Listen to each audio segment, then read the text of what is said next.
You are listening to Atlas Radio with me, Adam Cooper, keeping it everything and old school, setting you up for the weekend. Like I said, ladies and gentlemen, I've got a special guest in my studio tonight, and well, everyone knows who he is because I mentioned him earlier on. It's Q. Good afternoon, Q. Good afternoon, Adam. How are you doing? I'm not too bad there, buddy. How was your drive down here, mate? Yeah, yes, in nuts, mate. Yeah, nice drive, but I think I got caught speeding, but never mind. Yeah. You said something about obviously you seen a speed camera back. Obviously, we got you in today to talk to you about some of the. Obviously, you got a new track coming out. Basically, what inspired you to make the track? So we're talking about the new one, Act on That, or are we talking about the new ones that are ready to come out? Well, you can talk to me about Act on That, but yeah. So we'll start with Act on That, because that's obviously what you're familiar with and what's been on obviously on the radio. Act on That was more. It was just about coming into the industry and false promises, and as an artist, you always find that when you're putting a lot into your content musically. And you're trying to get what you need to be with your direction, getting to that point can be sometimes quite difficult. So when you have people in your ear saying they could do this, do that, and then they don't, that's where that song came from. I was like, you're not going to act on that. Yeah, you're not gonna act on that. I get that. Like we discussed before, like the music industry is a very cutthroat industry. Yeah, it's a monster. It is a monster, mate. And people tend to have a tendency not to look after each other, but once you're in there and you get there and you get well known, and things move forward. And like they're moving forward for you now. I think you're going to be absolutely massive this year. But it leads me on to the next question. Because obviously you're not from around here. Where are you from? Where did you grow up? Oh mate, so that's a bit of an odd one. So obviously I'm from the northeast. That's where I hang my hat. Whereabouts in the northeast? But just outside Newcastle. Just outside of Newcastle. Yeah. So it's more like County Durham way, but just outside Newcastle. But I moved down to Birmingham. I was raised in Birmingham from about the age of 9 till I was about 16, 17 when I moved back up north myself.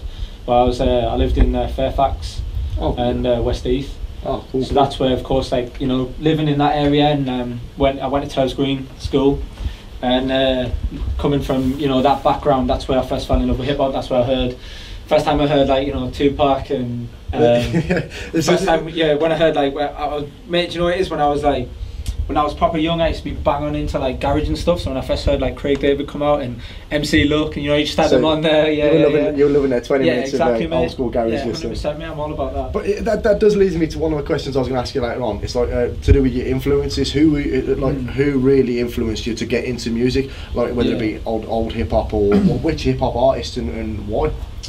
Yeah, I reckon it's. Obviously, everyone can sit there and say, oh yeah, Tupac, Biggie, all that sort of stuff, because they are idolised. But for me, mate, the first time I heard Kano, Kano, mate, I never even attempted to write music, and the first time I heard Kano and Wiley, and then when they had that battle on the stairs and they went at it, I was like, I want a bit of that, I wanted that. Do you know what I mean? I know. Yeah, and from that age, I just started giving it a go and writing and stuff, and me and my mates where I used to be from, and when I used to live in Fairfax when we were young, we used to at school 13, 14, we'd all write bars, compare, we'd all go at each other, and that was what we grew up. That's what I was used to growing up. So it was always relentless with that sort of stuff. So that's where obviously I developed the ability to do it, and that's how relentless it was. Helped me keep that that edge, that battling edge. Yeah, it was good. Awesome. Which brings me into obviously the new track, because you said to me earlier on that you're working on some new music. Yeah. Do you want to tell us a little bit about the influence behind it and how you come to write it? Yeah. So the influence behind I'll Let You Know and the Summit and Right. So they're the next two.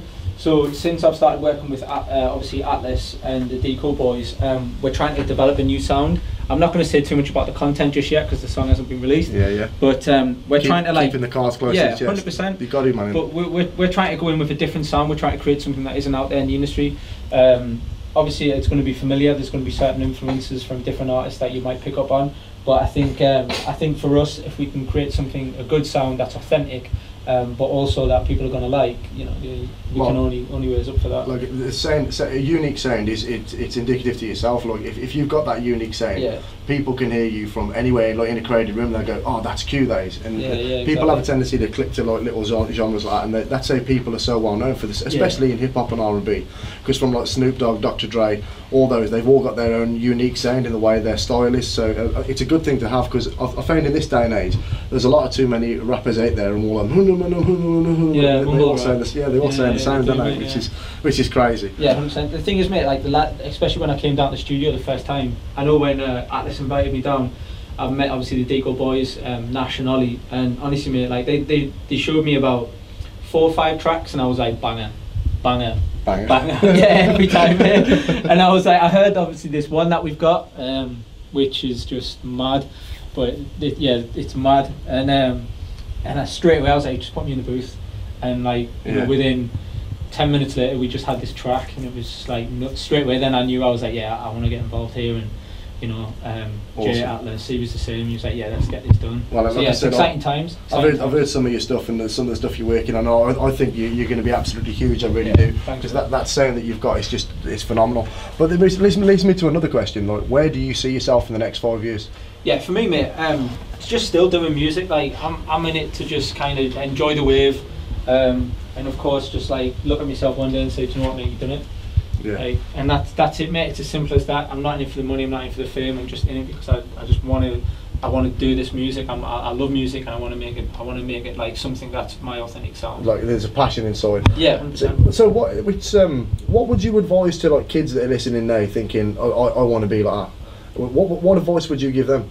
Just keep going. Like just stick in. Keep going. Believe in yourself. Believe in your product. Like believe in what you've got is like for you. And if anybody tells you it's not, just keep doing it. Yeah. Just do you. It is hard work. So for anything like that, I can imagine it's just going to be hard. Just keep working and working and working and working until you get what you want. Just discipline, yeah. Yeah, I can imagine that. Yeah. Another question is, do you ever get nervous before you perform? Yeah. Hell yeah, mate. I'm a human. Do you know what I mean? But yeah, I think it's mad, you know, because like, but when I was a little bit younger as well, I used to get nervous, but like. But then as soon as I used to go walk on the stage, and once I used to touch mic, that was it.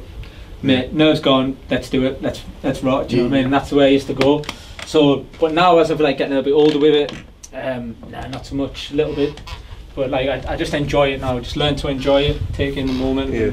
So it's like a little bit like a meditation state. You're all nervous until you get to the microphone, and all of a sudden it's boom, and you're in it, you're in the moment, and then everything's gone. So, I have got some strange questions coming up. Yeah, go for it. But before I get onto the strange questions, I've got to ask you this. If you could meet any hip-hop R&B artist from the past, who would it be and why? Who would it be and why?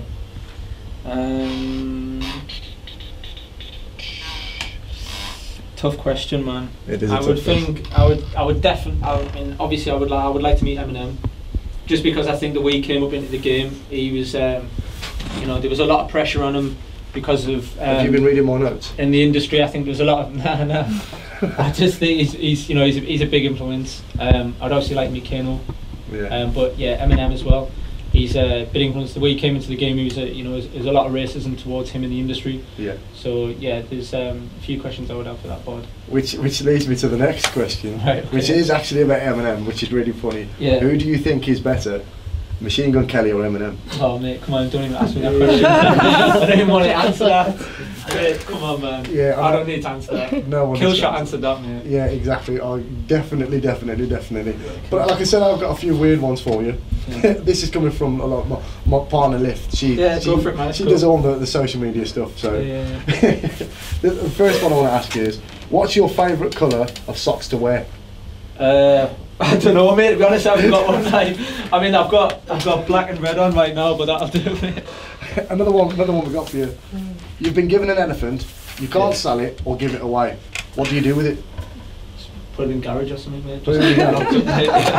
Walk around with an elephant, like all pimped up. Yeah, as you do. Just ride it or something, mate. Just get on top of it and just go on the street, ride it. And go on, next question. Oh my god, I asking that one. Go on, ask it. I didn't start that one. Go on, which one? Go on, I'll let you do it. Come on. I've kind of neglected the microphone for you. Right. Thanks, mate. Sorry. If you were given a chance to go on I'm a Celebrity, Get Out of Here, would you? Depends what it was. If it was, it's for charity, innit? Yeah, if you win, your money goes to charity. Yeah, definitely if it's charity, yeah. I wouldn't do it for just for the crap, but if it's for charity, yeah, I'd do it. Yeah. Okay then, if it was for charity, would you do any of the challenges? Not right now, but yeah, I'd do some of them challenges. Like I say, if it was for charity, I'm not just doing it for. Good man. Is that all you want? I think we'll leave it at that because it gets a bit weirder. So we're not going to pry there. So if we leave it at that. But one thing I do want you to do for me, I do want you to introduce your track Act on That for me if you can, and we'll go straight into that one. Yeah. Over to you, sir. Yeah, this is Q from the Northeast, and this is Act on That.